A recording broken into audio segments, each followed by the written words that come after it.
Saddam Hussein and Gaddafi used to have elections. They used to win them. But you can destroy an electoral democracy in the 21st century if you've got Facebook, if you've got WhatsApp, if you've got financial dominance, and if you control the institutions.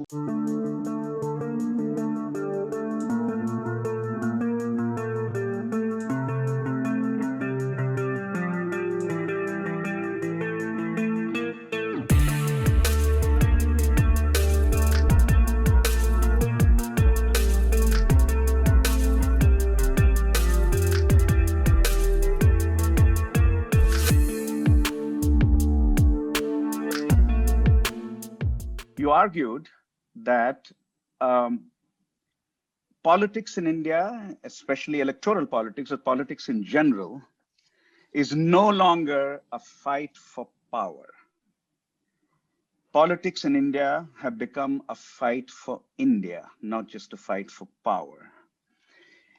Now, we noted in November, during the last presidential election in the United States, that Joe Biden, now President of the United States, made a claim which had roughly similar properties, and you'll tell us whether your claim is different.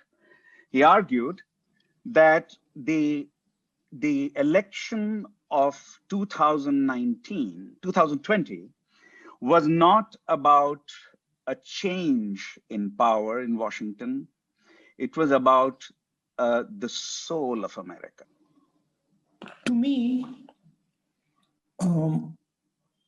India is many different diverse viewpoints, many different languages, different cultures, different histories, different ideas. And modern India, to me, is essentially an ongoing negotiation between those ideas, those cultures. And what Gandhiji did, what our founding fathers did, is they created the architecture for that negotiation. Centerpiece of that architecture, of course, is one man, one vote and the Constitution. And then from that idea of one man, one vote and the Constitution arose many independent institutions which guarantee the negotiation. It's very obvious to me that those institutions are what allow the negotiation between our identities, between our languages, between our cultures, between our states to occur. What I see is a determined attack on those institutions and a capture of those institutions. There are elements of that taking place in the United States. But of course, I'm nobody to comment on the United States. I don't understand the United States as well as my American friends there would. But I get the sense that the American institutions are showing much more resilience than the Indian ones. I get the sense that the American system is actually countering this onslaught better than our system. To me, if the negotiation between these states breaks down, then the idea of India breaks down. Before 2014, there was an assault on institutions by the RSS, by similar forces, concentration of capital, you can say, but it was subversive. It was being silently done. It was done in Madhya Pradesh. It was done in states that they ran. It was done through the Shishu Mandirs, through their schools. It was done by siphoning off public funds into their schools. But it wasn't out in the open. What's happened is in 2014, it is out in the open, it's legitimized, and it's across the board. And to me, that's why it's an attack on India. See, I represent a part of that negotiation, as do all other political players. As you know, we represent 20% of, the Congress party represents 20% of our population. Other opposition parties together represent a much bigger chunk than the Prime Minister and the BJP. But we're not given that room for negotiation. We're not given that room for conversation. That's what's changed. And as a politician, I require institutional support. I simply cannot operate without it.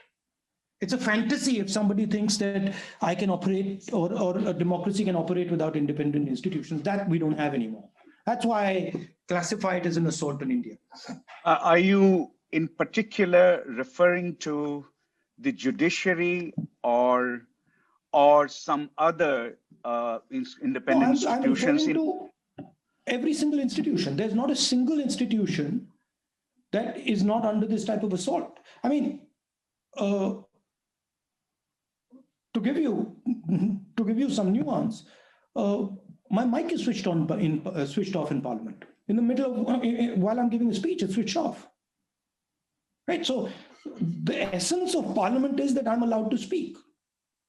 Right. The essence of Parliament is that when I'm speaking, the country can see what I'm saying.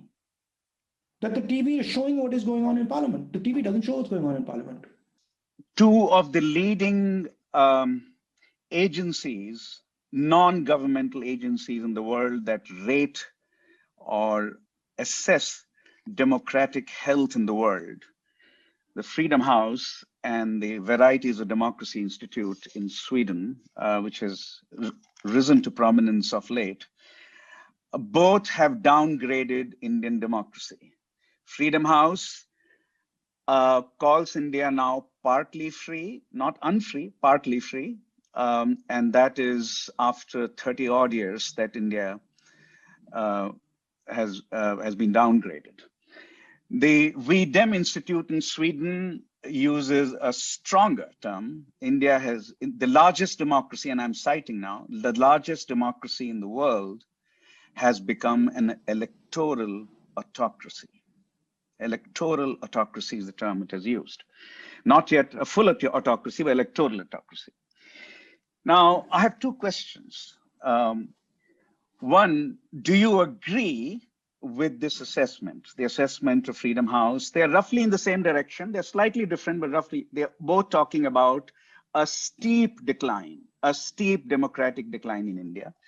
Do you agree with that assessment? And second, VDEM Institute, following political science and its own research, has also said something which people have not noted yet, and on which I think we should seek your comment.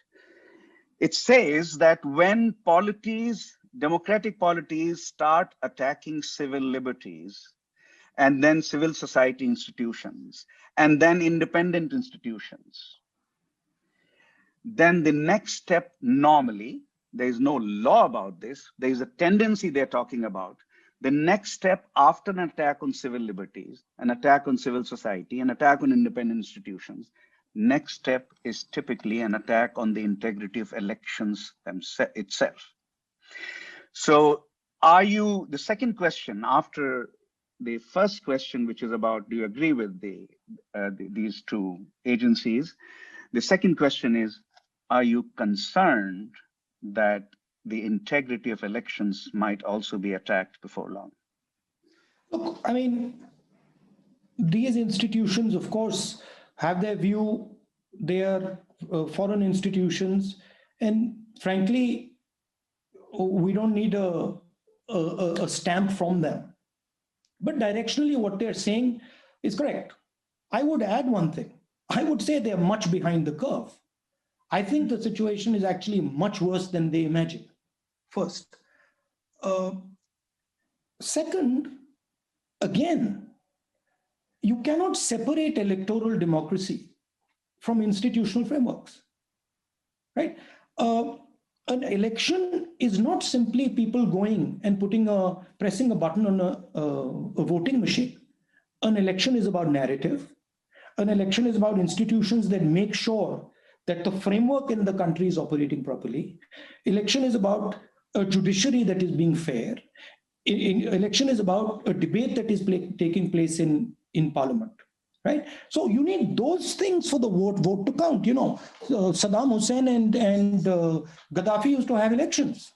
They used to win them. They were actually voting. It wasn't that they weren't voting, but there was no institutional framework to protect that vote. So to me, India is going to find out that it's actually much further down the curve than it thinks and that outsiders think. I see. So if anything, you're saying Freedom House and Freedom Institute are behind the curve. The situation is much worse.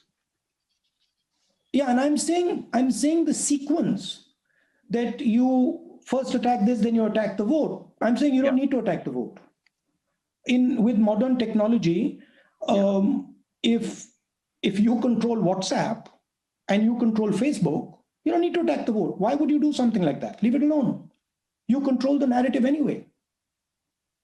The head of Facebook in India everybody knows is a BJP person. I see. One girl recently left the Congress party, went to Facebook, right? They found out she's Congress. She had a job contract. Sorry, you can't come. She's crying at my door. So you don't need to do that. I mean, they might do that. They might actually say dispense with this thing, but you can destroy an electoral democracy in the 21st century if you've got Facebook, if you've got WhatsApp, if you've got financial dominance, and if you control the institutions. Why wouldn't you let people just go and vote? Why wouldn't you just keep that pretense? No problem. Why does it harm you? It legitimizes you. Okay, so the elections can become simply a legitimating device rather than a method of selecting governments. That we can. Which is what I mean. We've seen it in the 20th century, right? We've seen these guys coming to power just with this legitimization of the vote. I mean, there's no reason Saddam Hussein needed the vote, but it was like, okay, let's do it. Let's just do it. Why not? Yeah. My third question is, sorry, it's by the way, if you look at the strategy employed by the Muslim Brotherhood, right, and the strategy employed by the RSS, it's implicit in what they're doing. It's in there, right? They're basically saying capture power through the electoral process, capture the institutions, and then the electoral process is irrelevant.